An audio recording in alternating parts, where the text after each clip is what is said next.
Welcome to Talent Grind Life. Michael Doran here with Mr. Alex Mann and my old school job t-shirt that says eat, sleep, and recruit. How are you today, Mr. Mann? That's a phenomenal shirt. I love the swag you have from bygone Oh, so eras. much swag. They tell they So much. they tell the tale.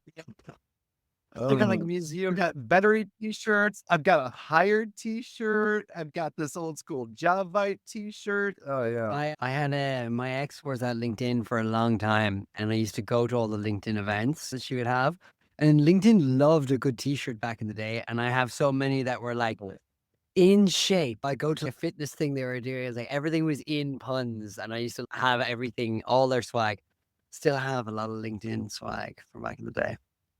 Oh, why buy t-shirts when companies give them to you for free? I don't mind when they're good. As somebody who was responsible for buying swag back in the day, it is a thankless job for the person who has to buy the swag. It's a very thankless role because nobody is ever happy, and you need a good budget to do it right. Good budget, but there's nothing like a good piece of swag. So, to Alex, you shared this Axios report that I don't know. It's saying that falling business confidence and Trump tariffs may not affect hiring yet. And I just have one thing to say: fuck macroeconomic data.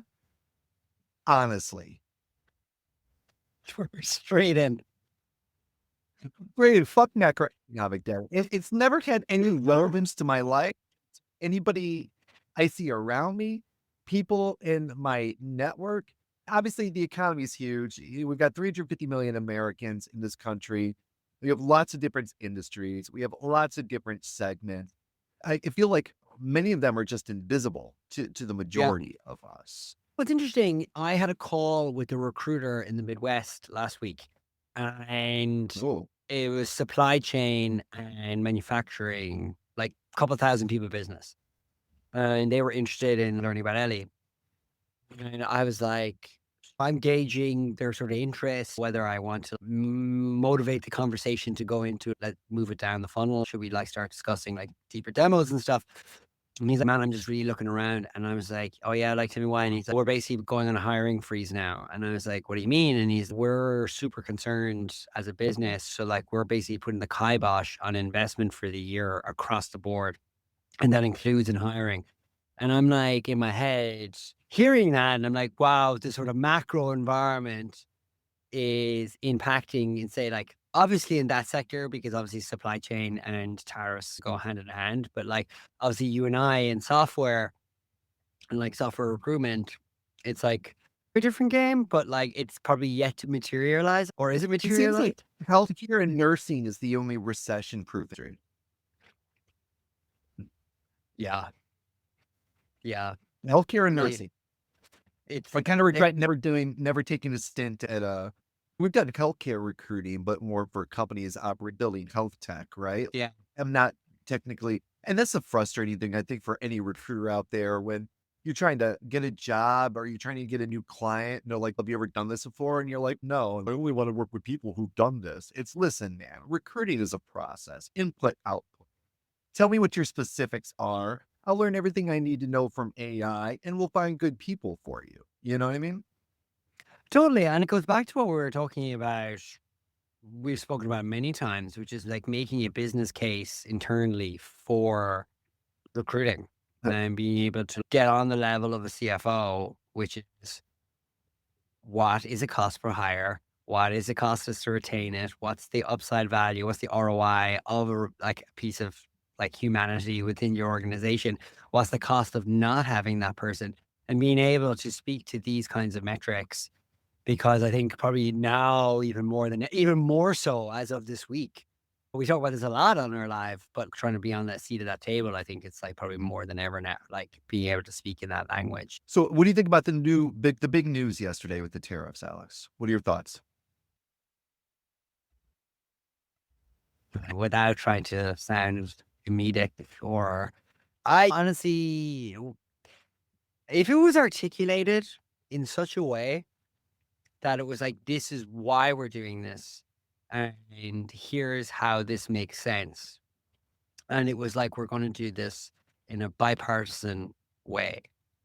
I would may feel better about Mm. the short-term pain for long-term gain sort of ideology that they're espousing.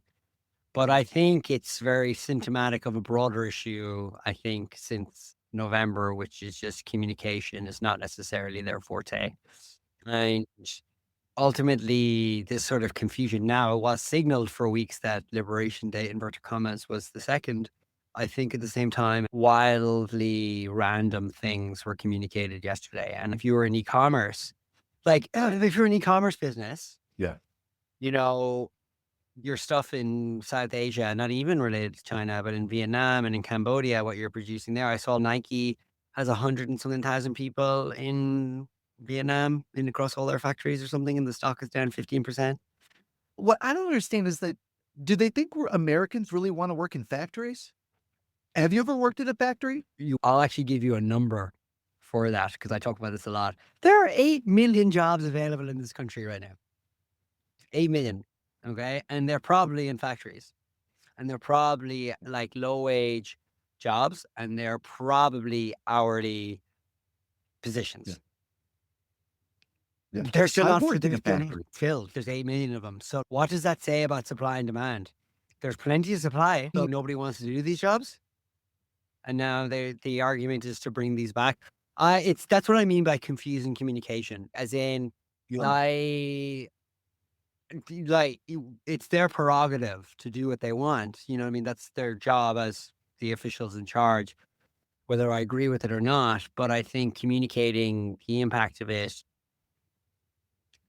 all it has done is serve to create confusion, and that confusion is stopping investment. Like that example I spoke to, where that potential customer that I could have had talking about, like, that's material impact on business. Like the fact that this guy said that we are going into a hiring freeze should be a concern for everyone.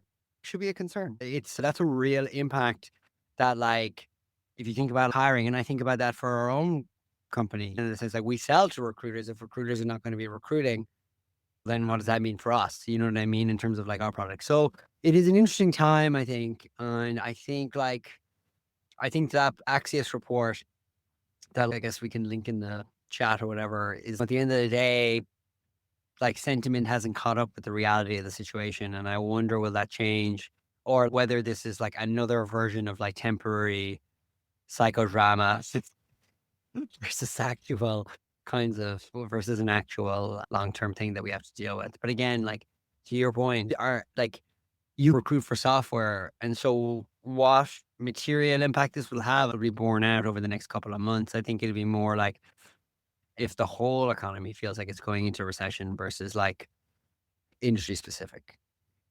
Now they're throwing around the most dreaded of all terms, which is stagflation. Man, like, Well, we're on track to come in for a soft landing. Like, I read an article today that was like, all he had to do was just let things continue on as they were. The economy would have gotten better and he could have claimed credit for everything. But for whatever reason, Trump gets ideas in his head from the 80s and 90s and then they never leave. yeah, And I think that's a really to everybody, like, you've gotta keep taking new data, new information. You've gotta abandon bad ideas.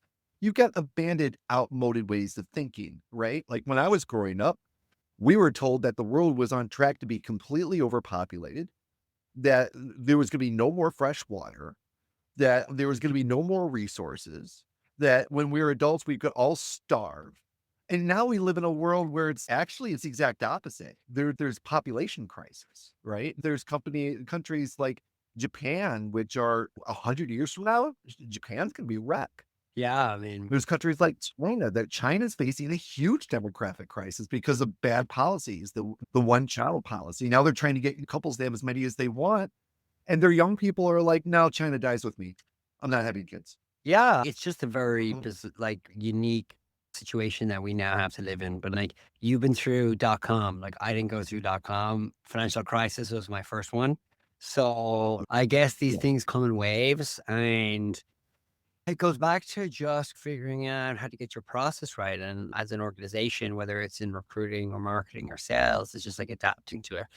So if you're adapting to the recruiting process, I would imagine that, like, for those that are listening, like, one of the, probably the big things is just like where are areas you can optimize without cutting people, but you can cut cost and time, which goes back to the It's so weird. It's a weird labor market. So I've got older yeah. kids, right? And like they can't even get local jobs, Yeah, but there's also nothing stopping them right? getting on their bike and doing DoorDash, which wasn't available to us either. There's I think Walmart's got one where you can deliver Walmart groceries, which kind of seems appealing to some of them. But then all of a sudden they have to become 1099 contractors. They've got to do quarterly Yeah, filings. it's not They've like got the to delivery they've got to life. become Yeah. business people. It's hard enough for me as an adult with two corporate entities. Like I've been in tax paperwork hell all morning. And you're gonna throw that onto a teenager? Just the whole labor market just seems like it is out of whack. And then we've got companies like Figure coming, which I don't know if you're not watching Brett Adcock and Figure, and if you're not closely looking at what they're doing, they're so far ahead of Tesla when it comes to creating like androids. Like Oh, the robot. they just released a video that shows that androids are now walking with a natural human-like Yeah. gait.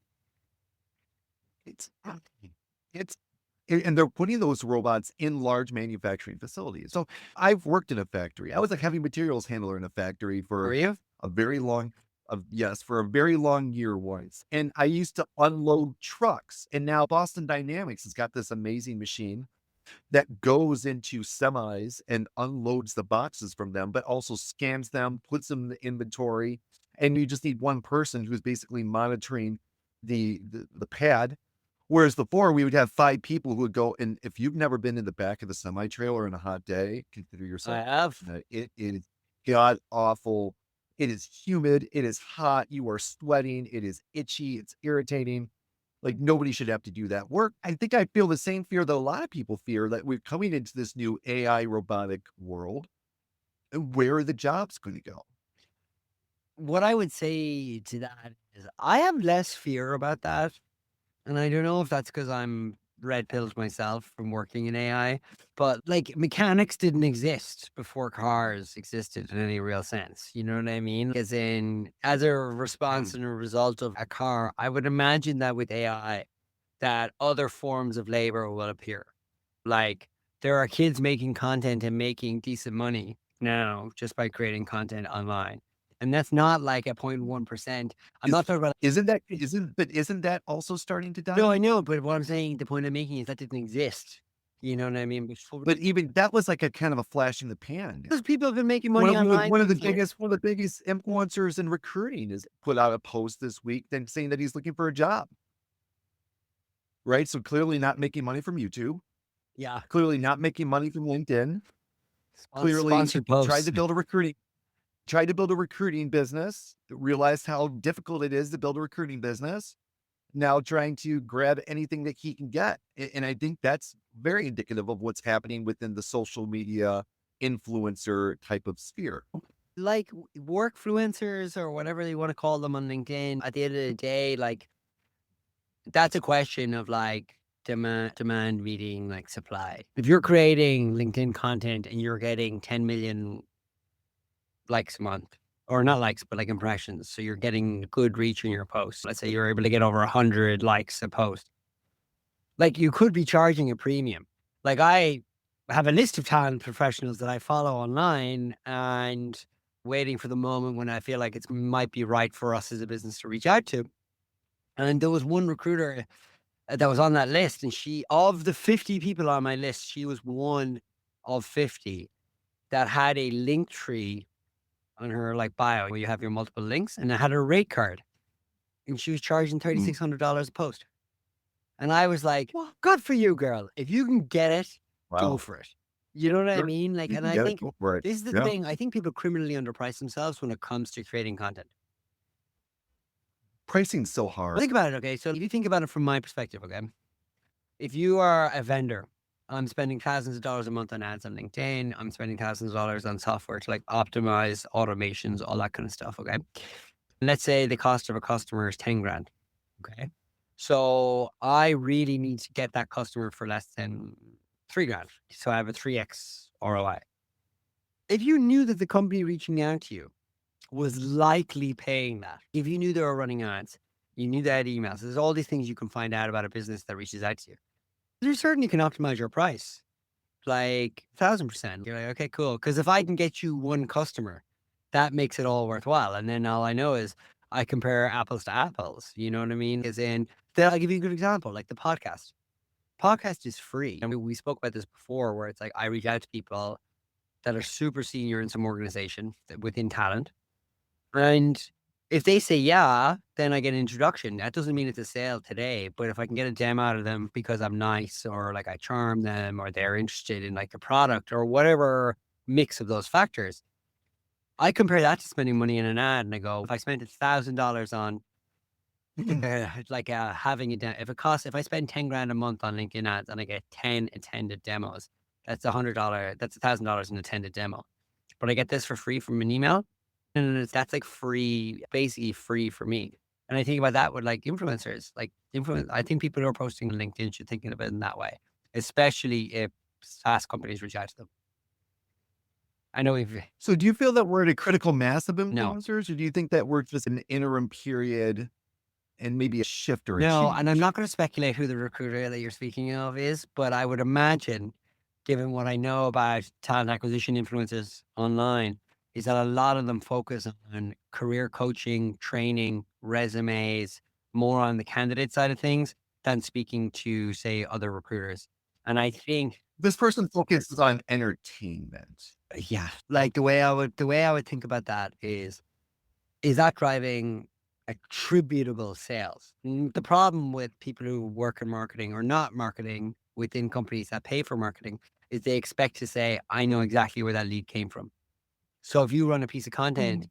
and it gets 1 million impressions, which is amazing, that's obviously going to have some impact in your business. It's going to drive visitors to your website, hopefully with other talent acquisition professionals. But there's no way of me knowing other than that potential customer saying, "Hey, I saw this person." And so then you need a process for tracking that, and a lot of companies don't do that. So that's why a lot of Mm. people just defer to Google search for a lot of their ads and say, "Oh, Google search works so well for us," is because it is literally the bottom of the funnel and you have to click to get access to the data. Whereas most Mhm. people don't click ads. 99.5% of your ads are not clicked on LinkedIn. Just so everyone's aware of that.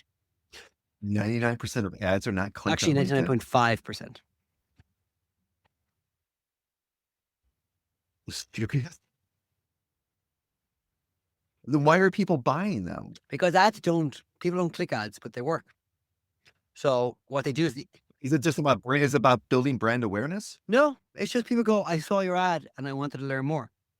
But if you don't click it, there's a disconnect in how you attribute it. There's no attribution. Yes, There's you no don't get such attribution. a mare. And that's where I say this content creator you're referencing, I'd imagine he or she or they did let's say they did a 2-month stint, a 2-month contract with that company, and they said, "We're gonna create 6 pieces of content for that particular brand." That brand might have gotten a Yeah. ton of impressions on that guy's profile. And lots of talent people might have seen it because that person presumably is connected with other talent professionals. But that client is we didn't get any sales. And so I don't think we're at Mm. I don't think we're at an impasse. I just think the problem with creating content, just like we're doing here, is we're better today, Michael, than we were 2 months ago when we started. You are night and Sure. day better. Like you've Yeah. had the exponential leap since you started. Like Right. your email is so much better. Why is it so much better? Because you're grinding. It's like hitting the gym and you're losing 2 pounds a week. And you look back 6 weeks later and you've lost 12 pounds. You know, like you didn't lose 12 pounds in the first week, but when you look back at it, and it's the same with content, I'd say for LinkedIn, it's like this person probably is like weighing up the pressure of, wow, I was let go from my previous job and I really need to have like cash flow. And this little fun thing that I do, which is making comedy gag skits about workplace banter, is great for like side hustle money and vacation money, but it's not enough to help me live for the moment. And so you Yeah. do need to grow it and nurture it. But I think like we are no this form of media where LinkedIn is obsessed with video. Like LinkedIn Mm. is like priding its future on this. I mean, I get all the B2B ads from LinkedIn and all the messaging from like my reps, and they are constantly telling me to Well, do way more video. Constantly. yeah, it's weird because I'm putting out videos on LinkedIn, but I hate videos on LinkedIn and I don't like to watch them. but I know I'm not indicative of every person in the Totally. world. So you have to set your personal biases. But yeah, of course. But it's interesting. But if they're going to optimize the content because they think that it gets more engagement and effectively turn LinkedIn into TikTok, like business talk. I don't know. I don't know how else to describe what they're doing.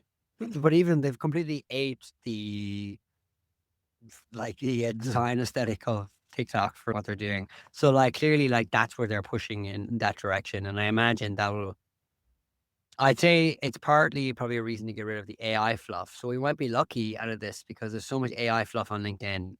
It is like mind numbing. Like I look at people's posts on LinkedIn and I go, oh my God, man, come on. It'll take you 2 seconds to edit this. I think what annoys me about LinkedIn, which is funny because we're doing a LinkedIn Live here, that LinkedIn doesn't give its users any way to monetize. I've mentioned before, my wife works at Substack. I have long talks with her, and I get a deep understanding of the business. And I think what makes Substack so unique, and people who are anti-Substack just don't get, is that everything that made Facebook and LinkedIn a fortune in terms of ad revenue, Substack gives that to their creators. Yeah. That all the network effect, everything that made Meta into the juggernaut that it is, Substack then takes and gives to the people who are creating and building on it, and then says, we're going to take 10%. They jump from 4 million paid to 5 million paid in 4 months. So they're now starting to get that exponential curve, right?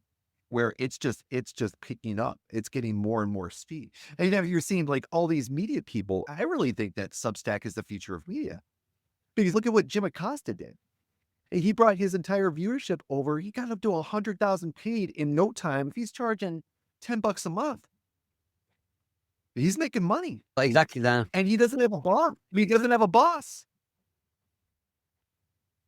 1,000%. Like the opportunities there, I think, and the platforms are there to make that happen.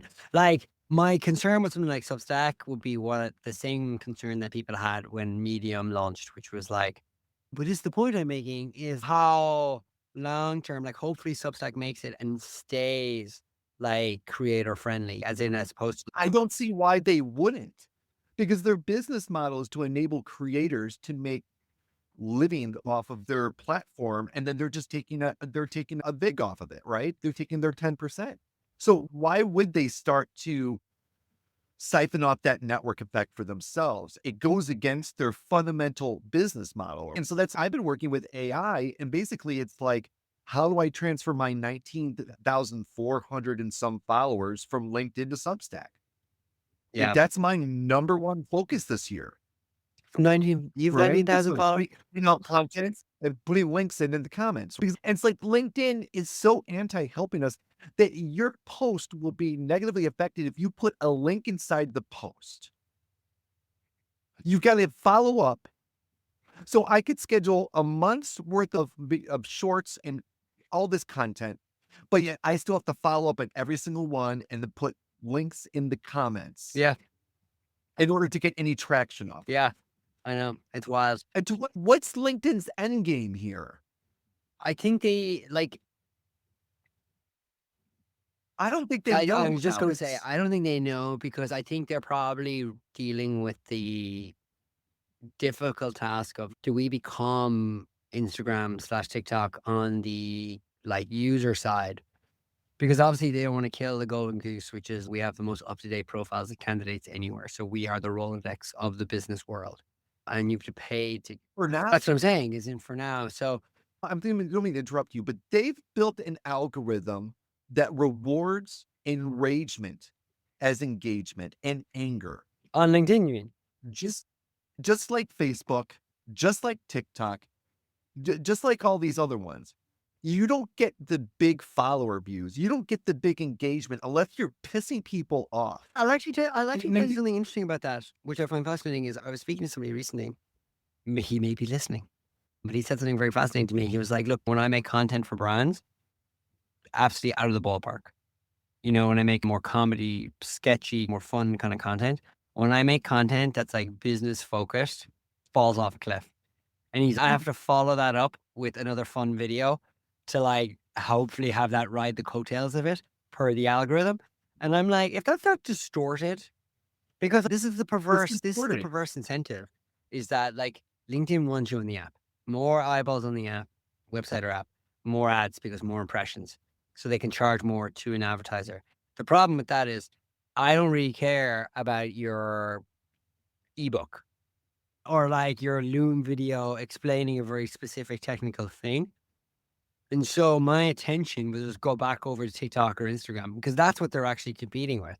And so what they have to do is figure out a way of getting that kind of work comedy stuff because it's the only thing that gets engagement on the app, which I think is remarkable that, like, for such a place that puts a pride on professionalism, like you could imagine old school, like McKinseyites or old school, like lawyers who are on the platform would open up LinkedIn once a quarter and go, what in God's name has this app become?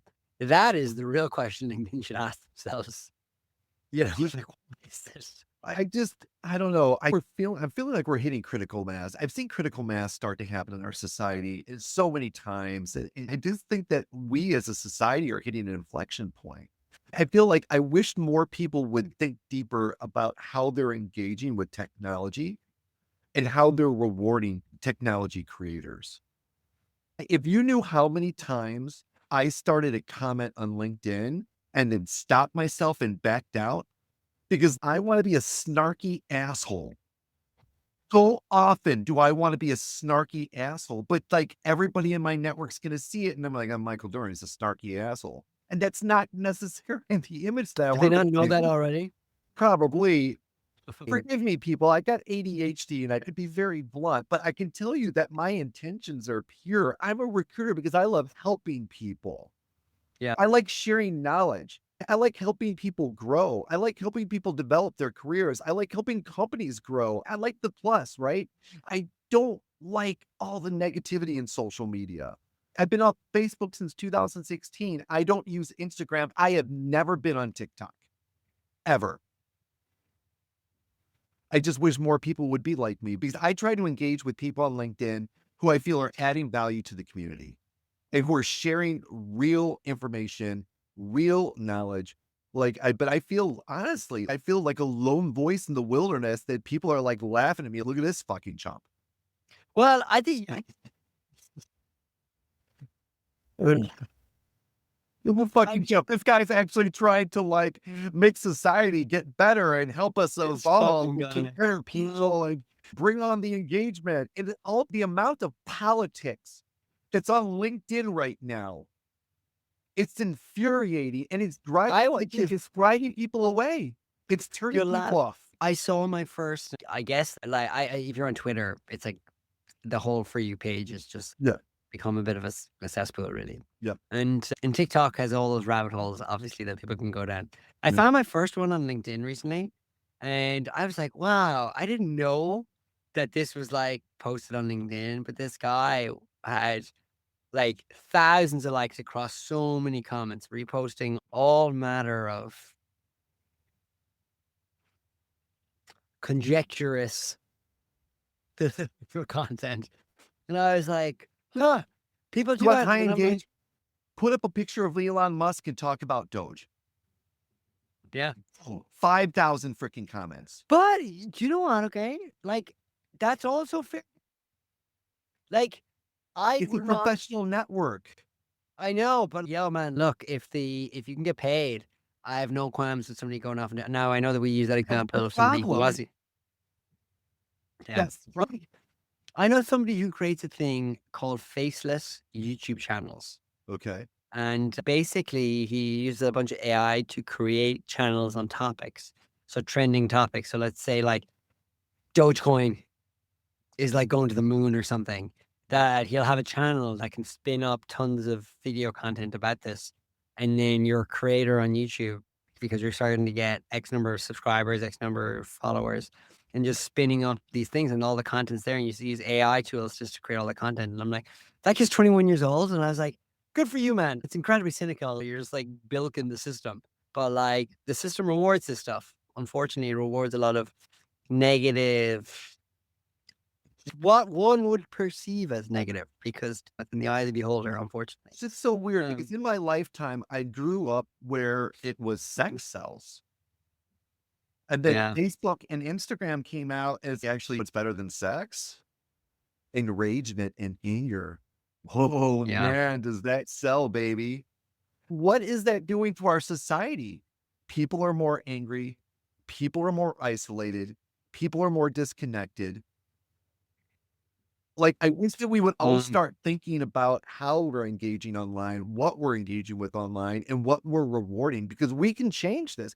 We can change this with our behavior. We can change this with where we put focus, which is why I don't scroll. I'm starting to physically feel the same way on LinkedIn that I did when I was on Facebook, when it became heavily politicized around 2016. Like, I would scroll down my I was just feed and thinking, my heart would start like, I used to jump out of airplanes, okay? I know what adrenaline feels like. I'm very familiar with adrenaline. I was a junkie for a long time, yeah. and all of a sudden, I'm like, I'm getting the same rush off of social media that I used to get jumping out of airplanes. That's not right, and I'm starting to get that now on LinkedIn. I don't get it on Substack. On Substack, I'm calm. On Substack, I'm engaged. I'm laughing. I'm learning. I'm seeing the beautiful side of humanity. People trying to share, people trying to teach, people trying to encourage, people trying to learn, right?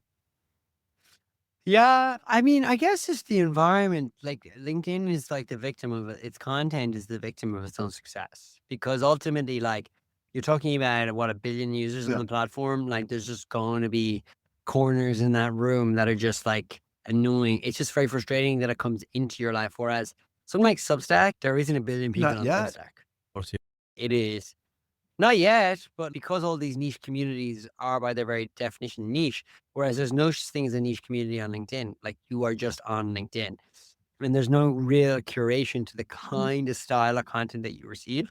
So yeah, I think it's a great investment on your part to build out a community on Substack. What I find remarkable about Substack is how it automates the communication to your And you can schedule videos like we're doing here now. it's remarkable. You got the video. I think the email, The like, 'cause email, it's like, again, incredible yours, but engagement. That's what I'm talking about. Like, they give all the benefits that Facebook used to get. They're giving it to the creators. I get a majority of yeah, my new followers from the emails and from the app. And now I'm starting to see more people from LinkedIn because I'm doing the whole watch this video on YouTube, watch this video on LinkedIn. Oh, and by the way, I want to make you laugh. My daughter, she likes these theremin masks. I'm not sure if you're familiar. They're like these cat masks. She likes to make them. She's got 650 followers on YouTube. I have 9. So she's constantly talking about how she's got way more followers and subscribers I on have YouTube no than idea. I do.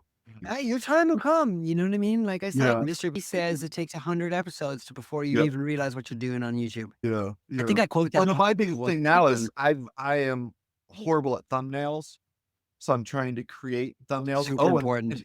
by the way, we have a Meet My Network copycat.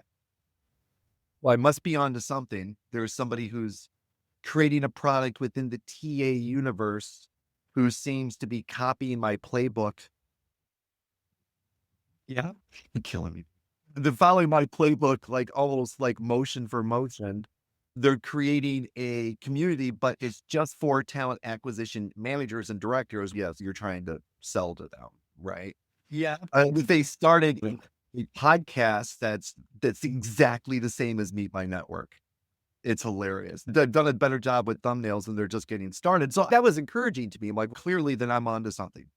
Clearly, if they're copying what I'm doing, then I've got the right idea. Sports coaches will typically tell kids, like, at halftime, focus on your own performance, not the opposition. I Yeah, for mean, sure. like, as Stay in in your lane. yeah, not stay in your lane, but focus on yourself. Yeah, for sure. No, it's Right, absolutely it's true. like, I'd be like, you know what? They'll figure out their own way. You'll figure out Yeah, your own way. And you know yeah. what? The internet is a big place. It's There's a big enough place. pie to go. There's enough pie to go around. I always like to say to people that like, there's never going to be a Google of something anymore. Like fundamentally, Google owns 90% of search.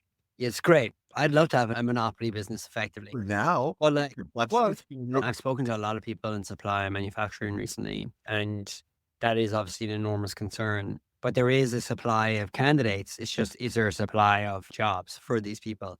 I think that seems to be like the kind of thing I speak because I speak to a lot of like hourly worker Mm. marketplaces. because a lot of them will come to us as well to be like, we need to like part of our screening protocol, we need something like an Ellie, for example. And I'm like hearing this, but they're also like the challenges of that. But those challenges also aren't new. Hospitality has been kiboshed since like COVID and it hasn't really recovered anyway. One thing I would say is we're seeing like month over month growth of recruiters signing up and paying for it. What segments? So What industries? it's really a mix between in-house and Well, sure, but agency. what So industries and like, segments? oh man, executive search seems to be like thriving. Really? I think I feel like So is that an indicator that exactly. businesses are looking for leaders because they see growth coming? Well, you tell me. You know what I mean? I find that fascinating too. I'm Like, always trying to deeper see, in. What's the psychology? I do see a lot of recruiters getting job on my feeds. I do see a lot of recruiting getting jobs jobs. out there. I do see a lot of recruiting leadership jobs out there. Yeah, you can't have a ripcord effect of overhiring in 2021, 2022, then a complete overfiring in 2022, 23, 24. Obviously, there's a leadership gap there. You know what I mean? Where there's probably like a generation of people, like a graduating class, like that manager class that like is going into director class. Like, where are those people that were not given the opportunity over the last, say, 2 years because there's just been a dearth of hiring and recruiting? I would imagine that there's probably a lot of jobs coming up now because people realize that they actually need people with expertise in this space. I do see so much, by the way. I think the Reddit recruiting thread R is slash fantastic. recruiting. It's probably like the or Okay. slash and the amount of people in there that talk about like how hard it is as a recruiter with 10, 12 plus years experience to get a job now. That is a segment that I'm actually very fascinated in because it's like people don't want to pay for that level of expertise. So the recruiting jobs exist, but whether they exist for people who have 10, 12 years of experience versus we want somebody with 2 to 3 years experience because they don't want to pay. So I think there's like still a misalignment between what's in the market in terms of recruiters, like the availability or supply of recruiters versus the supply of roles and what the companies really want and want to pay for them, which I presume you probably come across. Yeah, I don't know. It's really fascinating in general. I know so many good recruiters out there who are looking for jobs who are just fundamentally ooh, powerhouses and they can't find a job. And it's to me, it's I don't know, penny wise, pound foolish. Like I think most of them would Yeah. probably accept a 25% cut if they could come in and have some stability and some security. And I encourage people, like, maybe have smaller recruiting departments, but give them longevity. Augment them with outside services business. Stop laying people off and take advantage of some of this incredible I talked to an ex-coworker who's been a CMO. This guy was from Microsoft. He's like a hardcore product marketer. Like, he has done the work and he can't find a job. And I think there's probably tens, hundreds of thousands of people just like him out there right now. Not, and it's what the hell are we doing? We need to Yeah. get back to business. Let's make money. Let's grow again. Let's start building businesses. Let's start doing bit work together. See, I like that. I like that call to arms because we discussed at the beginning of this tariffs. Yeah. Wait, what the hell are we doing? Like, what's it going to Okay, do? if you want to tariffs, but then let's give it. Let's start building manufacturing. We have been, right? If you know how many fabs are down in Arizona right now, Intel's making Yeah. fabs, TSMC are making fabs. But I think fundamentally, one of the issues is that they don't need as many people in those as they used to. More and more things are being automated. More and more things are, and then now that we've got androids that are walking around that can identify things they've never seen before and put them in the right places in the refrigerator, like where's the props to economic growth, Alex? Well, where's the explosion of Well, abundance for everybody? Have you man, seen Ezra you're Klein going to talking see. about their new book, Abundance? Oh man, I've listened to him on Gavin Newsom's podcast, and I've listened to him on, I'd say three different Three plus literally guys on three. Bill Maher is in. I tell people all the time, listen, I'm a progressive Christian from the Bay Area, and my oldest is going into the army. So I really don't know what box you're going to put me in. I understand conservative viewpoints. I understand progressive viewpoints. But I think fundamentally, Yeah. I just this culture war that we're in is not helping anything. And this I overleaflation that we're living in is not helping anything. And I feel like um, we do need government because government can do large scale programs around infrastructure and things like that. But when you listen to Ezra talking about all the money that they put into rural broadband, $54 billion or something like that, and absolutely nothing got built. I understand that perspective. or Absolutely. high speed We need high speed rail. There's rail. lots We of need use high for that. speed internet. Like follow Boomco. Like Boomco, I'm really excited about. They're bringing supersonic airplanes back. They made a good point on what I thought was a really good point from listening to Ezra Klein was like, look, it's great to have these policies on the Sure. environment and everything else, but it's like Yeah. results, man. Speak to the results, like as in Lake Merced to Bakersfield. It's like this is the butt of a joke, and it's Newsom talks about it's the fastest growing part of California. That is fair, but at the same time, this thing has cost billions of dollars, and we've only got what 150 But miles. why did I not take a You know, train down to LA in 3 freaking hours? It is 2025. Like, we need to get yeah, building and it was again. We promised. need to build infrastructure. We need to build cities. I live right by California forever. I am so frustrated with all those people who are like, billionaires are going to come take our dirt lots. There's nothing out there. There's nothing out there in Is that Solano where you are? County. It is brown. It is flat. There's a giant dump out there. There's nothing out there. Build a city. It seems like there's a Six Flags there. In Vallejo, there's a Six Flags, but that's not where they want to build out by Rio Vista, which is literally 20 minutes from my house. I drive through there all the time to go up to Vacaville. There is nothing out there. Yeah, that's farmland. It's old Vacaville, it's like farmland, but they're not even using it as farmland. yeah, By the way, if you've never yeah. been through the Sacramento Delta, like it is my favorite place in the world. Like I love it. I actually like going further east. I think Sierras are just sort Well, of Sierras, around if you want to go to the different. Sierras, which I'm probably going to Mhm. go skiing because we got a Yeah, big snowstorm, so I'm going to head up to Kirkwood this weekend. But that's nice. It's cold here. is it? Yeah, Yeah, I still, don't it's miss. like raining I don't. cold. Schizophrenic kind And I do want to send a quick shout out. So I've got a longtime client called Minnow, and just this week they officially surpassed 100,000 paid members. It's a milestone that only a small that's huge. percentage of direct to consumer companies ever reach. They've also exceeded 9 million in ARR and just some content. So you everything yeah, What? and just from getting just content and just some Unbelievable. context, That like is just because phenomenal. I'm building a B2C type product too, right? And like to put this in perspective, fewer than 10% of consumer subscription startups ever reach 1 million in ARR. At 9 million ARR with 100,000 paid subscribers, Minnow is in the top 1 to 2% of direct to consumer subscription businesses. Most D2C companies at this scale are often Series B stage or beyond. Their net promoter score is 73, which exceeds the 70% benchmark of elite consumer brands. Their PM product market fit score is 61%, which is well above the 40% threshold, indicating strong product market resonance.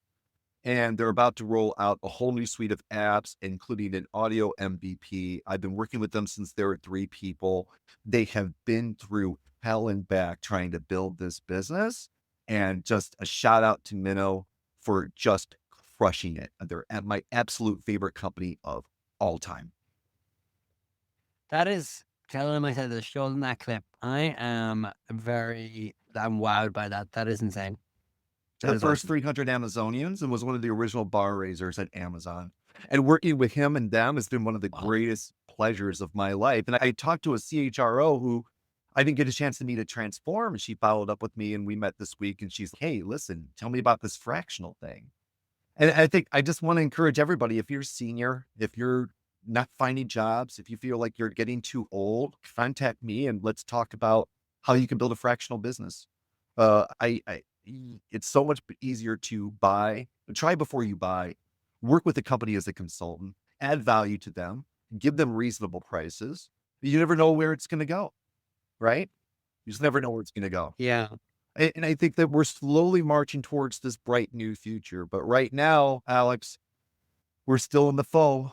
Nobody can tell which way is up. Everybody's tumbling around in the washing machine, and it's just not getting better. As of March or April now, 2025, recruiters are still in hell and it's not getting And on that positive note, better. Maybe it'll be better next week. Thank you all for joining us for Talent Grind Live. Once again, I'm Michael Doran from Team Sourced and Talent Grind. We're joined by Alex Mann. We appreciate you joining us and we'll see you next week.